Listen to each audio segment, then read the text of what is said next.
YouTube, what's good? It's your boy TD and I'm back again with another video, guys, from Fantasy Good Sports. And today's video is going to be on your top 5 running backs that you should be worried about going into your playoffs. Yes, week 14 to 16, guys. Maybe you should be worried about a couple of running backs. Not bench them, not cut them, but worried. Maybe you might have a better starter. Maybe you just expect them not to hit their ceilings as much. But I'm going to give you 5 guys that you should be worried about maybe in your lineup. So let's start. And this is no particular order, guys. It's just 5 guys that if you have these guys on your team, maybe you have a better running back that you can replace them. And maybe you just take your expectations down for these guys. So let's start, guys. My first guy I'm going to talk about is Todd Gurley. Yes, I said it. Todd Gurley. Now, we all know what's going on with Todd Gurley with his knee injuries or multiple knee injuries.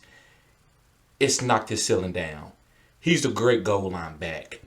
But with this knee injury, guys, going in and out, only getting 8 carries the last couple of weeks, I'm not trusting that. Not in the playoffs. I would rather play Devontae Booker, even though he put a dud up last week before I even played Todd Gurley. I don't want to play that in my playoffs. I want a bell cow at my RB position. Now, if I had to put him in the flex, that was the best only option I had. That's one thing. So let me give you the 3 games that he's going to have to play week 14 through 16. The Chargers, the Tampa Bay Buccaneers, and the Kansas City Chiefs.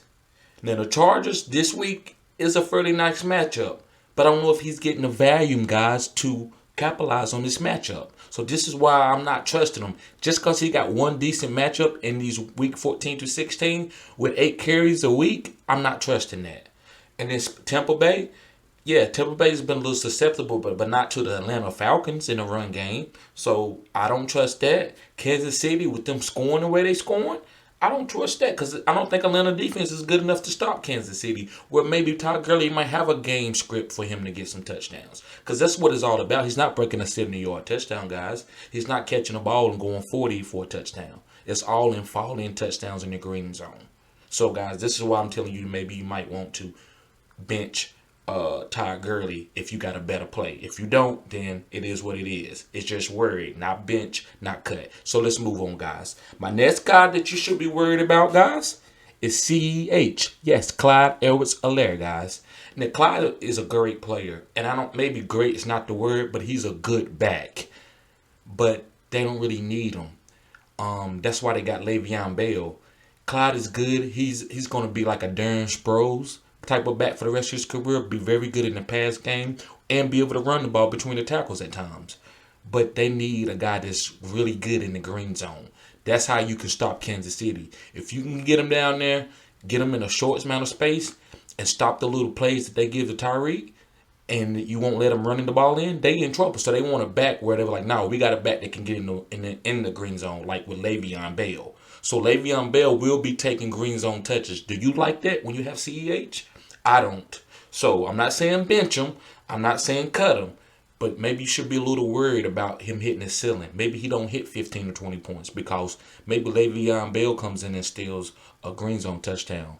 Maybe Durrell Williams comes in and gets some catches in the pass game. So this is why I'm telling y'all to be worried a little bit about CEH. So let's move on. My next guy is Miles Sanders. Yes, I said it. Miles Sanders. And Miles Sanders from the Philadelphia Eagles, the reason why I'm telling you that you should be a little worried about him.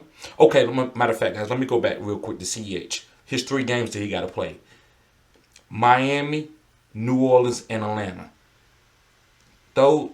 Miami defense is good, but does that tell me CEH is going to boom against them? No, like Miami has a decent defense. I know Kansas City is still going to put up points, but if CEH is going to get those points, I don't know. I don't trust it. I'm worried a little bit. So New Orleans, we know what they are. That's a killer defense, really good. Only person that I would like to play against New Orleans on the Kansas City team is Travis Kelce and Tyreek Hill.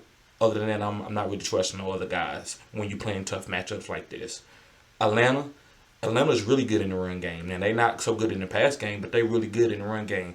Do I believe CEH is going to support those linebackers in the pass game or have a couple falling green zone touchdowns?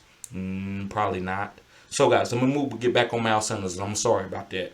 So this is the 3 games that Miles Sanders has to play in his week 14 to 16.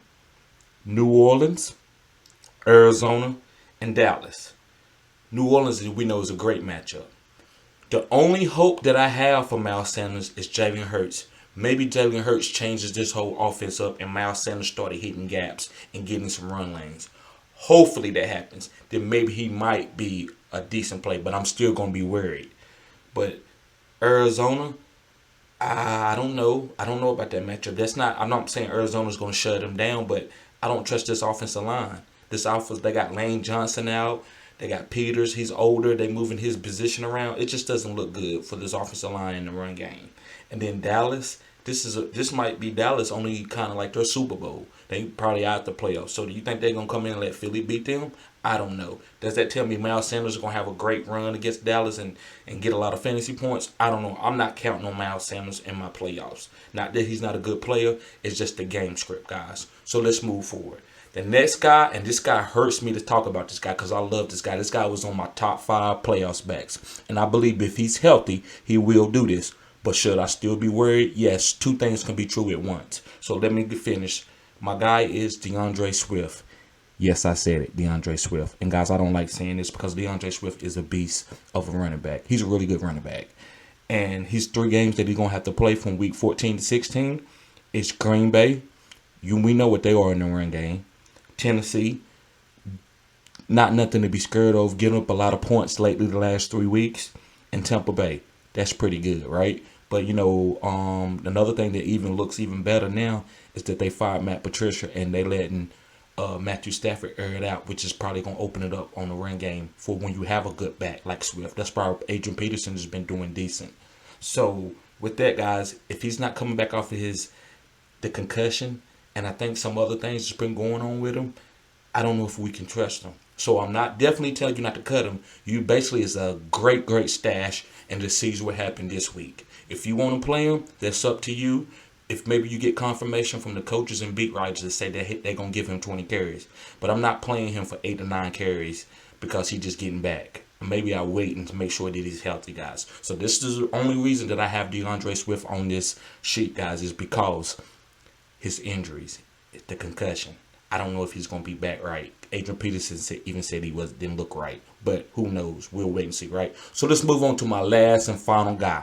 And my last and final guy that I think you should be worried about in your fantasy playoffs is Ezekiel Elliott. Yes, I said it. Ezekiel Elliott. Now, he's been always talking about he's eating. Maybe he's eating really too much in real life. And I like Ezekiel Elliott. I'm a Cowboy fan. But he just don't look as quick as explosives that he's looked in the past, guys. And it worries me. We just gave him all this money. But this is the 3 games that he has to play. Cincinnati, which is a good play this week, right? You would think so, right? And he probably is a good play. But I'm not feeling comfortable just because he got one great matchup in the playoffs. I need at least 2. And then maybe the other one I could just ride it out, right? So Cincinnati, yes, you can play him if you want to. He's had a hamstring injury.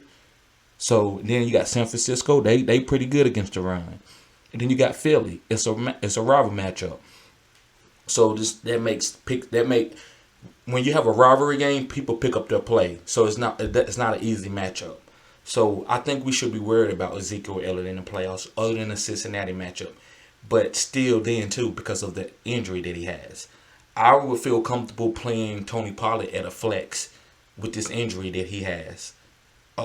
And then maybe Tony Pollard going forward, maybe they don't bell cow Zeke too much because maybe they want to trade him or maybe they just want to save him for next year and see what they have in Tony Pollard. I don't feel confident with Ezekiel Elliott. I traded him way early in the season because I seen this coming. So when he has a good game here in between, doesn't make me think that he's ready to be bell cowed again, guys. So I would be worried. So guys, thank you for tuning in to this video. Give this video a thumbs up. And guys, if you're new to this channel, subscribe to this channel because I'm going to give you cutting edge information on players all day. Thank you for being here, guys. Have a blessed day.